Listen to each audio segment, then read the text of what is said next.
ಬಡ್ಡಿ ದಂಧೆಕೋರರ ಅಟ್ಟಹಾಸಕ್ಕೆ ಸಿಲುಕಿ ರೈತರು ಆಸಕ್ತಿ ಕಳೆದುಕೊಂಡು ಅವರ ಕುಟುಂಬಗಳು ಬೀದಿ ಪಾಲಾಗ್ತಾ ಇರುವುದಕ್ಕೆ ಸರ್ಕಾರ ಕಡಿವಾಣ ಹಾಕದಿದ್ದರೆ ಹೋರಾಟ ಅನಿವಾರ್ಯ ಎಂದು ಕರ್ನಾಟಕ ರಾಜ್ಯ ರೈತ ಸಂಘದ ರಾಜ್ಯಾಧ್ಯಕ್ಷ ಮಂಜುನಾಥೇಗೌಡ ಎಚ್ಚರಿಕೆಯನ್ನ ನೀಡಿದರು. ತಾಲೂಕಿನ ಕೊಣಸೂರು ಗ್ರಾಮದಲ್ಲಿ ಕಳೆದೆರಡು ದಿನಗಳ ಹಿಂದೆ ಸಾಲಗಾರರೊಂದಿಗೆ ಕೆಲವು ಸಹಚರರು ಸೇರಿಕೊಂಡು ಅಕ್ರಮವಾಗಿ ಜಮೀನಿಗೆ ಪ್ರವೇಶ ಮಾಡಿ ಬೆಳೆ ನಾಶ ಮಾಡಿದ್ದಲ್ಲದೆ ಬೇಲಿಯನ್ನ ಅಳವಡಿಸಿದ್ದನ್ನು ತೆರವುಗೊಳಿಸಿ ಭಾನುವಾರ ಮಾತನಾಡಿದರು. 5 ಎಕರೆ ಜಮೀನನ್ನ ಸಾಲದ ಬಡ್ಡಿಗಾಗಿ ವಶಪಡಿಸಿಕೊಂಡು ಅನ್ಯಾಯ ಮಾಡ್ತಾ ಇರುವುದು ಸರಿಯಲ್ಲ. ಪಡೆದ ಹಣವನ್ನ ಸಂದಾಯ ಮಾಡಿಕೊಂಡು ಜಮೀನಿನ ಕಡೆ ನೋಡಬಾರದು ಎಂದು ಸಾಲಗಾರನಿಗೆ ಎಚ್ಚರಿಕೆಯನ್ನ ನೀಡಿದರು.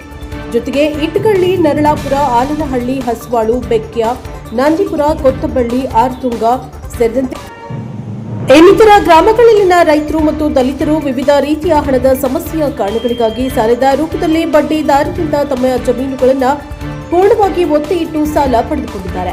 ಅದರಲ್ಲೂ ರೈತರಾದ ಕೆಸಿ ಶಶಿಕುಮಾರ್, ಕೆಸಿ ಲೋಕೇಶ್, ರಾಜೇಗೌಡ ಸೇರಿದಂತೆ ಹಲವಾರು ರೈತರು ತಮ್ಮ ಹಣಕಾಸಿನ ವ್ಯವಹಾರವನ್ನೇ ಮುಂದಿಟ್ಟುಕೊಂಡು ಕೋಟ್ಯಂತರ ರೂಪಾಯಿ ಬೆಲೆ ಬಾಳುವ ತೋಟ ಮತ್ತು ಜಮೀನುಗಳನ್ನು ಕೇವಲ 25 ಅಥವಾ 50 ರೂಪಾಯಿಗಳಿಗೆ ಸಾಲ ಪಡೆದುಕೊಂಡು ಉಪನೂತನ ಅಧಿಕಾರಿಗಳ ಕಚೇರಿಯಲ್ಲಿ ನೋಂದಾಯಿಸಿ ಕೆಲವು ತಿಂಗಳುಗಳು ಮತ್ತು ವರ್ಷಗಳವರೆಗೂ ರೈತರು ಸಾಲದ ಮೇಲಿನ ಬಡ್ಡಿಯೊಂದಿಗೆ ಸಾಲವನ್ನ ಹಿಂದಿರುಗಿಸಿದ್ರೂ ಸಹ ಆಸ್ತಿಯನ್ನ ವಾಪಸ್ ಬರೆದುಕೊಡದೆ ಸತಾಯಿಸಿ ಮತ್ತಷ್ಟು ಬಡ್ಡಿಯನ್ನ ಏರಿಸಿಕೊಂಡು ನ್ಯಾಯಾಲಯದ ಮೆಟ್ಟಿಲೇರಿ ಬಡ್ಡಿಕೋರರು ಆಸ್ತಿಯನ್ನ ವಶಕ್ಕೆ ಪಡಿತಾ ಇರುವುದರಿಂದ ಕೆಸಿ ಶಶಿಧರ್ ಮತ್ತು ಇನ್ನಿತರ ರೈತರು ಮತ್ತು ದಲಿತರು ಕುಟುಂಬಗಳ ಬೀದಿ ಪಾಲಾಗ್ತಾ ಇರುವುದು ತಾಲೂಕಿನಲ್ಲಿ ದಿನೇ ದಿನೇ ಹೆಚ್ಚಾಗ್ತಾ ಇದೆ ಎಂದು ತಿಳಿಸಿದ್ದಾರೆ.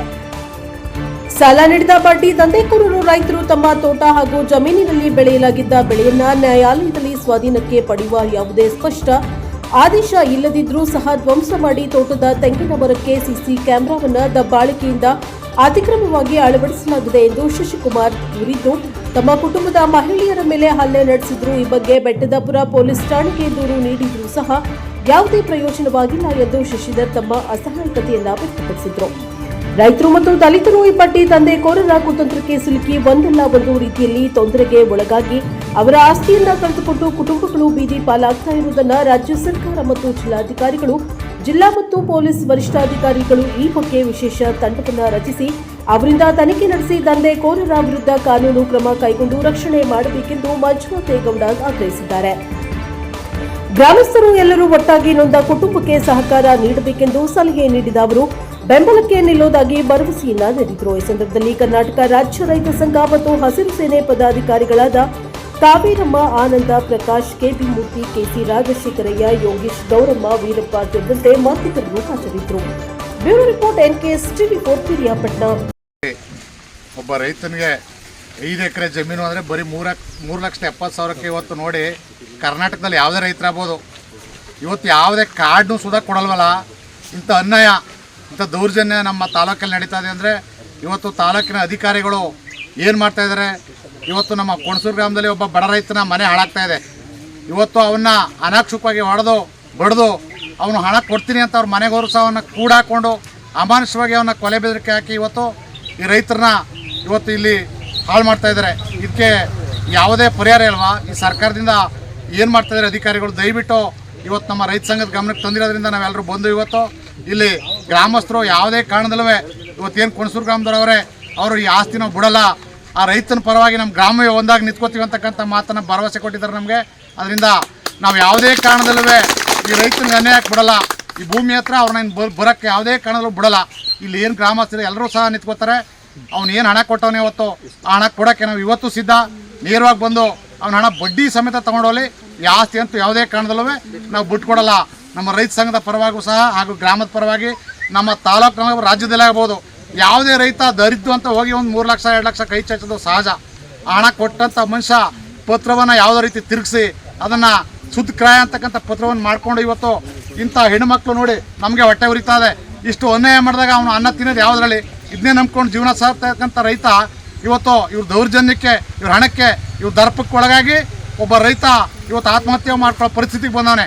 ಆದ್ದರಿಂದ ಈ ತಾಲೂಕಿನ ಜನ ಎತ್ತೆಚ್ಕೊಂಡು ಎಲ್ಲರೂ ಸಹ ಮುಂದಿನ ದಿನ ಈ ಕೊಣಸೂರು ಗ್ರಾಮಕ್ಕೆ ಬನ್ನಿ, ತಾಲೂಕು ಮಟ್ಟದಲ್ಲಿ ಇದನ್ನು ಹೋರಾಟ ಮಾಡಿ ಈ ರೈತನಿಗೆ ನ್ಯಾಯ ಒದಗಿಸೋಣ ಅಂತಕ್ಕಂಥ ಮಾತನ್ನು ಹೇಳಿ ಕರ್ನಾಟಕ ರೈತ ಸಂಘ ಹಾಗೂ ಹಸಿರು ಸೇನೆ ರಾಜ್ಯಾಧ್ಯಕ್ಷರಾದ ಮಂಜುನಾಥೇಗೌಡ ಆದ ನಾನು ಹಾಗೂ ಎಲ್ಲ ನನ್ನ ಗ್ರಾಮದ ರೈತರಿಗೆ, ರೈತ ಸಂಘದ ಸದಸ್ಯರುಗಳಿಗೆ ವಂದಿಸಿ ನನ್ನ ಮಾತನ್ನು ಮುಗಿಸುತ್ತೇನೆ. ಜೈ ಹಿಂದ್, ಜೈ ಕರ್ನಾಟಕ. 150 ಜನ, ಒಂದು ಫೆನ್ಸು, ತಂತಿ, ಲೇಬರು ಎಲ್ಲ ದಲಿತರು, ಗೇಟು ಎಲ್ಲ ತಗೊಬಂದು ಒಂದು 9 ಗಂಟೆ ಸಮಯದಲ್ಲಿ ಹೋದು ಗುರುವಾರ. ನಮಗೇನು ಇಲ್ಲದೇ ಇರೋ ಟೈಮಲ್ಲಿ ಏಕಾಏಕಿ 6 ಟ್ರ್ಯಾಕ್ಟ್ರು, ಒಂದು JCB, ಲೇಬರು ಇವರೆಲ್ಲ ಸೇರಿಕೊಂಡು ನಾವು ಯಾರೂ ಇರ್ತಿಲ್ಲ. ಜೋಳ ಇದು ಮಾಡೋಕ್ಕೆ ಹೋಗಿದ್ದು ನಾವು. ಒಂದು 20 ದಿವಸದಲ್ಲಿ ಈ ಜಮೀನು ಪೂರ್ತಿ ಜೋಳ ಹಾಕಿತ್ತು, ಎಲ್ಲ ಮೊಳಕೆ ಹೊಡೆದಿತ್ತು ಮಾಡಿದ್ದು.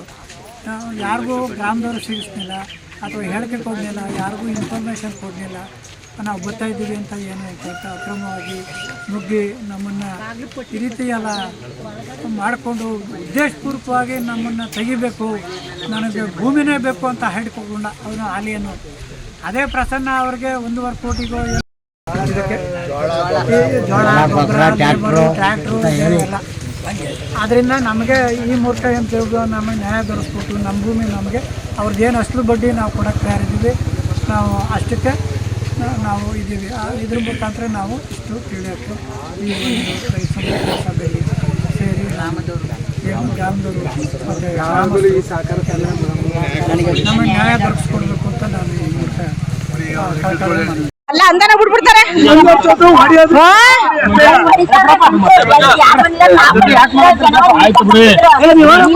ಅಂದನ ಬಿಡ್ಬಿಡ್ತಾರೆ ಜಾಸ್ತಿ.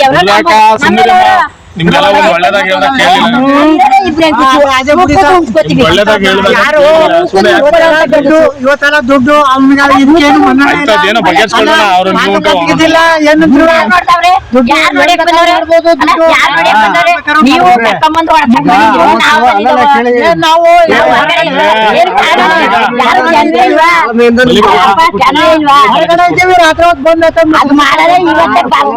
ಮಾಡ್ತಾರೆ ಅಂತ ಕೆಲಸ ಮಾಡ ಮುಂಡೆ ಮಕ್ಳಿಗೆ ಮಾಡ್ತಾರೆ ಇವತ್ತೇ ನಮ್ಗೆ ಯಾರು ಇಲ್ಲ ಸಾಕ್ಬೋದು. ನೀವು ಒಂದೇ ಸಾರಿ ಅದು ಅವನು ಯಾವಳು ಹೋಗು ಅಂತಲ್ಲ. ಅದೇ ಮಾತ ನೀವು ಕೊಡ್ತೀರಾ. ನಿಮ್ಗೆ ಅಂದ್ರೆ ನಿಮ್ಗೆ ನಿಮ್ ಹೆಸರಿಗೆ ಆತರ ಅಂದ್ರೆ ಅವಳು ಹೋಗಿ ಆಯ್ತೀರಾ? ಹಾಗಾದ್ರೆ ಮರ್ಯಾದೆನೇ ಇಲ್ವಾ? ಗಂಡಸರಿಗೆ 100 ಜನ ಇದ್ದೀವಿ, ನೀವು ಕಡ್ದಾಕ್ಬಿಟ್ಟು ಹೋಗೋದು. ನಾವಿಬ್ರು ನೂಕುದು ಉಂಟ್ಕೋತೀವಿ. ನೀವ್ ಈ ತರ ದೌರ್ಜನ್ಯ ಮಾಡಿ ನಮ್ಮನ್ನ ಹಾಳು ಮಾಡ್ತಾ ಇದ್ರಲ್ಲ, ಏನ್ ಮಾಡ್ಬೇಕು? ನಾವ್ ಅಂತೀವಿ ನೋಡಿ ಸರ್. ಬಸವನಗರ ಸೇರಿರೋದು ಗುರುವಾರ 9 ಗಂಟೆ ಟೈಮು. 9 ಗಂಟೆಯಲ್ಲಿ ನಮಗೆ ಬಂದಿದ್ದು ಗೊತ್ತಿಲ್ಲ. ನಾವು ಕೆಲಸ ಮಾಡ್ತಾಯಿದ್ದೋ ಹೊಲದಲ್ಲಿ. ನಮ್ಮನ್ನು ಬಂದು ದೌರ್ಜನ್ಯದಿಂದ ಎಳೆದಾಡಿ ಹೊಡೆದಾಡಿ ಅವರು 4-5 ಜನ ದಲಿತ ಸಂಘದ ಅಧ್ಯಕ್ಷರುಗಳು, ಏನೋ ನಮಗೆ ಗೊತ್ತಿಲ್ಲ, ಅವ್ರ ಮುಖ ನೋಡಿಲ್ಲ. ಅವರೆಲ್ಲ ಬಂದು ಬೆಳೆ ಇಷ್ಟುದ್ದ ನಾವು ಬೇಡ್ಕೊಂಡು ಅದೇ 5-6 ಟ್ರ್ಯಾಕ್ಟ್ರು ಬಂದು ನಮ್ಮನ್ನ ಅಡ್ಡ ಹಾಕಿದ್ರು. JCB ಎಲ್ಲ ನೂಕ್ತೀನಿ, ನೀನು ಯಾರು ಕೇಳಕ್ಕಮ್ಮ ಅಂತ ಜಗಳ ಮಾಡಿ ನೂಕಿ ತಳ್ಳಿ ಜೋಳ ಎಲ್ಲ ಇದು ಮಾಡಿದ್ದು. ಇಷ್ಟು ಹತ್ರ ಇತ್ತು, ಖರ್ಚು ಮಾಡಿ ಲಕ್ಷಾಂತರ ರೂಪಾಯಿ. ಬೇಡ, ಬೆಳೆ ಹಾಳು ಮಾಡಬೇಡಿ, ನೀವು ಸಂಘ ಉಳಿಸೋರು, ಒಬ್ಬ ರೈತನ ಹಾಳು ಮಾಡಿ ಅಂತ ಬೇಡ್ಕೊಂಡ್ರು. ಅವರು ನೀನು ಯಾರು ಕೇಳೋಕ್ಕೆ ಅಂತ ತಳ್ಳಿಬಿಟ್ಟು ಮಾಡಿಕೊಂಡ್ರು. ನಮಗೆ ಆಗಲಿಲ್ಲ, ಸುಸ್ತಾಗಿ ಬಿದ್ದೋದ್ಮೇಲೆ ನಾವು ಹಾಸ್ಪಿಟ್ಲಿಗೆ ಹೋದೋ. ಅವರು ಏನು ಬೇಕೋ ಅದನ್ನು ಮಾಡಿಕೊಂಡು ಹೋಗಿದ್ದಾರೆ. ಈಗ ನ್ಯಾಯ ದೊರಕಿಸ್ಬೇಕು, ಇಲ್ಲ ಅಂದರೆ ನಾವು ಇಲ್ಲೇ ಸಾಯಬೇಕು. ನಮಗೆ ಇಬ್ಬರೇ ಇರೋರು. ಎಷ್ಟೊತ್ತಿನಲ್ಲಿ ಏನು ಕೊಲೆ ಮಾಡ್ತಾರೋ ಏನು ಮಾಡ್ತಾರೋ ನಮಗೆ ಗೊತ್ತಿಲ್ಲ. ಇವರೆಲ್ಲ ಸಹಕಾರ ಕೊಟ್ಟರೆ ನಾವು ಇರ್ತೀವಿ, ಇಲ್ಲ ಅಂದರೆ ಇವತ್ತೇ ಹೋಗ್ತೀವಿ.